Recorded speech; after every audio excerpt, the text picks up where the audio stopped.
كوناف قتي كوي يا واقي ترارم آمين يتارم واقي هاليلويا هاليلويا هاليلويا هاليلويا هاليلويا نما كان لا أنو شيء مان ترى يا واقي ونمني كون شيء مان لا أنو بكرة بينام فوري يا واقي يسقى برتيسا كاري من توكني آمين يا واقي وننياتو إلى نمني كون كفاية إلى نمني كون كم قال تكون كلنا كني بعض الجوانا لاتني برضي سقى يكردو لمني أكيد واقي الباكينا بكوبيه إمان كي كتيكا باي إمان كو كتيكا باي يا واقي شيبون نري لا ميون نشيباي هذا منان كابوي يا واقي ستان كولو غلي يا واقي يكون كلو ولا كيفونولو وستي قالكون واقع كونو ستي قالي أكيدو كان أقولي جامع سدران نابتين أوبون سدران نابتين نافت سدران نابتين جامع بن أوبو كجيش نابتين دكري دربتي دكري تلامرسي إلى يانينكو سجل برتي مكاغو تانكوتا سجلي خاسم كما كنا يتجيرو غير واقعي غير نسي واقعي واقعي أهبس أيانسي أمين جرت واقعي أهبس أيانسي بابايا أمر ما تيا بيت جارا أهبس نانمو آمين آمين أبان ويسون إلا باركون أكايا سوين إلا ديما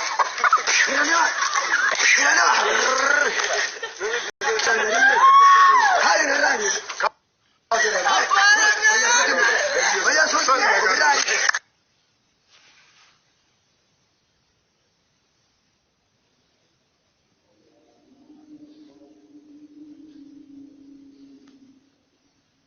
برينتيس واتفوا ولا تقدر شو تያዙ 800 ሺህ ብር ለትግራይ ሲሰጡ ተያዙ እርምጃ አልተወሰደም ለምን ተወሰራው ሌላ ነው በአለም ላይ የማይድኑ ሁለት በሽታዎች አሉ የበታችነት ስሜትና ረሃብተኛነት መንፈስ ናቸው አማራ በህዝቡ በታሪኩ ውስጥ የትኛውንም ብሔር ገፍቶ ያውቅ እንኳን ኢትዮጵያዊ የሆነውን ጣሊያንን አልምዶ አስቀርቷል እንግሊዝን አልምዶ አስቀርቷል ቱርክን ሱዳንን ግብጾችን አባቶቻችን አስተምረዋቸዋል ስሜ ምስጋን ደስዬ ፋኖ ምስጋን ደስዬ ይባላለሁ የወሎ ፋኖ መሪ ነኝ ምስጋን በህዝቡ በታሪኩ ውስጥ የትኛውንም ብሔር ገፍቶ ያውቅ እንኳን ኢትዮጵያዊ የሆነውን ጣሊያንን አልምዶ አስቀርቷል እንግሊዝን አልምዶ አስቀርቷል ወጥፈው ወደ ትግራይ ሲያሹ ተያዙ 800 ሺህ ብር ለትግራይ ሲሰጡ ተያዙ እርምጃ አልተወሰደም ለምን ጣሊያንን አልምዶ የራያ መሬትና ወልቃይት እስካልተመለሰች ድረስ ኢትዮጵያ እንደ ሶሪያ ትፈርሳለች እንጂ ሰላም አይመጣም ኢትዮጵያ ሰላም የምትሆነው የራያ ማንነት የወልቃይት ማንነት ይሄ በድሩዬ ህገ መንግስት የጸደቀው ህገ መንግስት እስካልተቀደደ ድረስ የአዲስ አበባ ጉዳይ እልባት እስካላገኘ ድረስ ሰላም አንሆንም በበርበሬ ዛላውስ የብሬንቲስ ወጥፈው ወደ ትግራይ ሲያሹ ተያዙ 800 ሺህ ብር ለትግራይ ሲሰጡ ተያዙ እርምጃ አልተወሰደም ለምን ተወሰራው ሌላ ነው በአለም ላይ የማይድኑ ሁለት በሽታዎች አሉ የበታችነት ስሜትና ረሃብተኛነት መንፈስ ናቸው አማራ በህዝቡ በታሪኩ ውስጥ የትኛውንም ብሔር ገፍቶ ያውቅ እንኳን ኢትዮጵያዊ የሆነውን ጣሊያንን አልምዶ አስቀርቷል እንግሊዝን አልምዶ አስቀርቷል ቱርክን ሱዳንን ግብጾችን አባቶቻችን አስተምረዋቸዋል ስሜ ምስጋን ደስዬ ፋኖ ምስጋን ደስዬ ይባላል የወሎ ፋኖ መሪ ነኝ ምስጋን እንዴት ነው በየቦታው ስልጠና እየሰማን ያለ ነው ያየን ያለ ነው ዛሬም ስንታዘብ ነው ያልነው ወብዬ ሮቢት የተለያዩ አካባቢዎች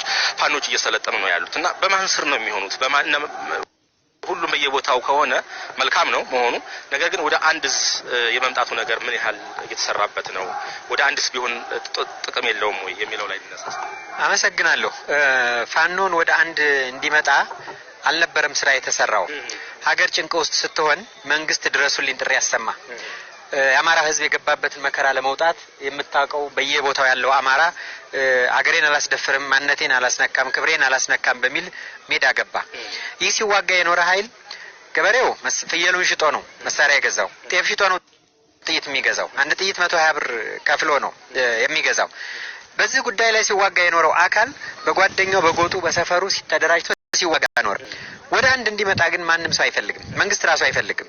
ምክንያቱም ፋኖ የአማራ ህዝብ ዋልታ አለኝታ ነው። አማራን በዱላ መምታት የሚፈልገው አካል ደግሞ ፋኖ እንዲደራጅ አይፈልግም። ይሄን እያየን ነው። በተለያየ አጋጣሚ ድረሱልን ብለው ከብዙ ነገር እንዳልታደግናቸው አሁን ዘራፊ ይሉናል፣ ስም ያወጡልናል። ይሄ አካል ሚሊተሪ ሳይንስ ተምሮ አይደለም ወደ ወታደር የሆነው፣ ጥሪውን ተቀብሎ ነው ወታደር የሆነው። መከላከያ መሳሪያ ይሸጣል፣ ልዩ ኃይል መሳሪያ ይሸጣል። የነሱ አደባባይ ላይ አይነገርም። ፋኖ አንድ ስህተት ሲሰራ ግን ሚዲያው ይጮሃል። ይሄ ማለት የፖለቲከኞቹ እጅ ነው፣ ሌላ ምንም አይደለም። አልቅሰው ድረሱልን ሀገር አድኖ ብለው ሲጠሩን እርዳታ አዘጋጅተው አልነበረም፣ ወይም ጥይት መሳሪያ ሰጥተው አልነበረም። ሁላችንም በራሳችን ነው ተነስተን ሀገራችንን ያዳን ነው። አሁን በየቦታው የሚሰለጥነው አካል ወንድሞቹን አጥቷል፣ ጓደኞቹን አጥቷል፣ ቤተሰቦቹን አጥቷል። ስለዚህ ያ ጥቃት እንዳይፈጸምበት ራይ ወሎ አካባቢ የተጎዳው ክፍል በየቦታው እየሰለጠነ ነው ያለው። ይሄን ወደ አንድ ነገር ለማምጣት ደግሞ እንዳንችል የትኛውም አካል እገዛ አላደረገልን። እንደ አማራ እንደራጅ፣ እንደ አማራ እንቁም ስንል ኦሮሚያ ክልል ውስጥ ቄሮን የሚረዳው መንግስት የፋኖ መደራጀት ወባ እንዳያዙ ሰው ይንዘፈዘፋል። ፋኖ የሚባል አውሊያ ዘፍረው እያስጎራቸው ነው ያለው። አማራ ክልል መሬት እየሸጠ ለመሬት ታገላለሁ የሚለው ካቢኔም አሁን ይሄው ተመሳሳይ እያስጎራው ነው ያለው። ስለዚህ ፋኖ ለሀገር አለኝታ ነው፣ አማራ ነው። አማራ ማለት ኢትዮጵያ ማለት ነው። መለስ ዜናዊ ሰፍሮና አጥብቦ በሰጠን አማራ ርስት አይደለም የኛ ርስት። የኛ ርስት የት እንደሆነ እናውቃለን። ጊዜው ሲደርስ እንነጋገራለን። ዛሬ በ5 ኪሎ ሜትር ርቀት ላይ ጠላቶቻችን አሉ። ዲሽቃ ታጥቀዋል፣ ብሬን ታጥቀዋል፣ ስናይፐር ታጥቀዋል። ፋኖ ከነሱ የቀማውን መሳሪያ ነው እየተጠቀመ ያለው። እነሱ የታጠቁት ከመከላከያ ነው፣ ማንም አልሰጣቸውም። ይሄ አዲስ ጥቁር ክላሽ አለ። አሁን ማርከን የታጠቅ ነው። የኔ ሰራዊት በአብዛኛው ጥቁር ክላሽ ነው። ጥቁር ክላሹን ሲያዩ መከላከያዎች እየተቆጡ ነው፣ ስጡና አንጡ እያሉ ነው። ማርኮ የወሰደው ማን ነው? ፋኖ። ከማን? ከጁንታው ላይ። ጁንታው ከማን ወሰደው? ከመከላከያ ላይ። ዛሬ እንደ ጠላት የሚያዩን እንደመላሾቻቸው ወንድሞቻቸው ነው። ይሄን ወጣት እንዴት ብሎ ወደ አንድ ይምጣ? እንዴት ብሎ ይደራጅ? እንዴት ብሎ የአማራ መዋቅር ስር ይግባ? ወቃሽና ከሻሽ ባለበት ካቢኔው